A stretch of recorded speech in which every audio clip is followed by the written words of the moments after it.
hardly the first person to say that inflation has gotten completely out of. All right, go watch that video. The discussion there is about how the cost of Spam has kind of skyrocketed, and that used to be a go-to for that person as a cheap eat, and it's really getting expensive now. Let's also pair this, if you haven't seen it more recently, the CEO of Kellogg had said that with food costs getting so expensive, people should just consider eating cereal for dinner. That'll save them money. That's the solution he has. And there was another video somebody did on that talking about how that's the wisdom that educated person had, was that the solution to not having enough money to eat is just go eat cereal for dinner. Help our industry, even though we're gouging on prices too, but this was the inevitability of this. And I can't remember if I did a video on it or not, but I had talked about how when people started finding ways to live cheaper and companies were not making the money off inflation they wanted, and they weren't making other monies because people were cutting back, they're going to start raising prices on the cheaper items, the staples, right? The small things that you need. I think she mentioned that it's $9 for a bag of rice, for a cheap bag of rice where she's at.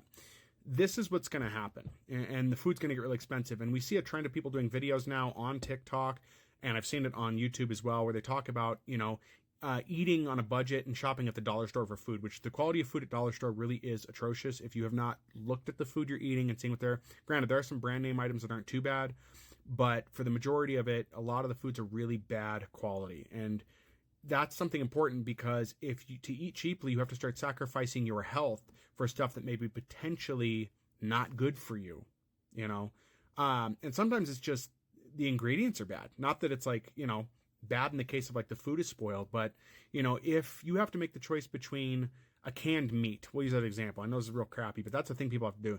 If you have to choose between Hormel brand canned meat, okay, take a ground beef in a can, that's disgusting. If you have to choose between that and a brand you've never even heard of before from a production plant you've never even heard of before, that's an issue. That's going to make people sick. During the egg shortage, we had seen people buying eggs at places that were cheaper. Dollar Tree in particular was selling eggs. $1.25 got you a dozen of eggs. A lot of people were running there to get that. And then one day, they just yanked that. I don't know if anybody noticed that. It's not that they ran out and were sold out. They stopped selling the eggs at Dollar Tree. And that's not a coincidence. So you're going to start seeing all the staples, the basic stuff, become more expensive than they used to be, more so than ever. And that's going to be a problem because people are not going to have anywhere else to turn, right?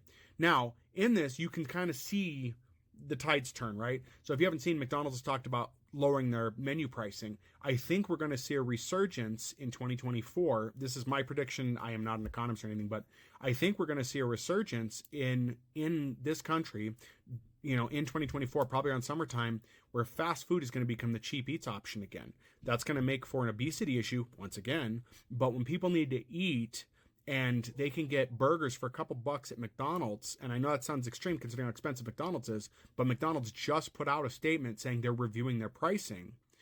You're going to see the return to that. And other holdouts are going to get cheaper too. I'm looking at places like Burger King. They've been looking to get those customers in. And I think they're going to see that if the grocery stores can't keep those customers, they're going to start competing on price. Now, how they do the advertising for that, I don't know. When we've seen it before, McDonald's at one point in time in my lifetime was doing 89-cent hamburgers at one point, and they made a ton of money.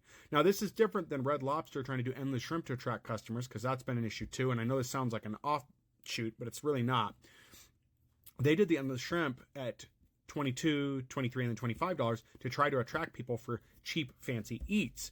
And it showed that it worked. It got customers in the door. The problem was that price point is not sustainable for Red Lobster. They can't keep that up. So bad, so recently here, the company that bought them is now trying to sell them off. That's how bad it is. So, but yeah, what staples do you eat, or just kind of junky basic foods that you get as alternatives like Spam have you seen skyrocket in price? What was it prior and what is it now? And what are you eating? For background for you guys, I'm not a fancy eater. I have at points in my life had to have Vienna sausages. I still love them as a snack every now and again. And potted meat. You have not lived the life of poor until you have had a white bread potted meat sandwich. I'm sure there's worse foods out there, but that's the one that comes to mind for me. Anyway, what are your thoughts, guys? And what are you saying?